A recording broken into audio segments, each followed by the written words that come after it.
জলপাই জলপাই জলপাই কে নেবে জলপাইয়ের আচার?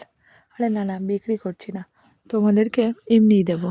সেই জন্য আজকে নিয়ে চলে এসেছি জলপাই। তো চট করে রেসিপিটা একবার লিখে নাও তো। এই যে জলপাইগুলো আমি আগে ভালো করে ধুয়ে সেগুলো একটু সেদ্ধ করে নিয়েছি। এবার তো সেই মশলা করার পালা। তার আগে হাতে জলপাইগুলোকে ভালো করে একটু ম্যাশ করে নিয়েছি।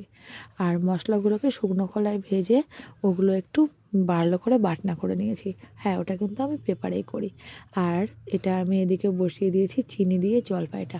আর জলপাইটা যখন বসিয়েছি তার আগে একটু শুকনো লঙ্কা আর একটু অল্প করে তেল আর একটু পাঁচফোড়ন দিয়ে দিয়েছিলাম। আর এটা যখন পুরোপুরি টেনে যাবে তো আমি নামিয়ে নেব। ব্যাস পুরোপুরি টেনে গেছে আর অমনি আমি থালাতে নামিয়ে নিয়েছি। আর সাথে সাথে ওর ওপর দিয়ে সেই ভাজা মশলাটা একটু ছিটিয়ে দিলাম। আহ! কি দারুণ খেতে হয়েছে! তোমাদেরকে কি বলবো বন্ধুরা, তোমরা যদি এটা না বানিয়ে থাকো অবশ্যই বাড়িতে একবার ট্রাই করে নিও। আর এটা যখন আমি ফ্রিজে রেখেছি এটা কিন্তু পুরো বাজারের আচারকেও হার মানিয়ে দেবে। তো আজকের ভিডিওটা এটুকুই ছিল। টাটা।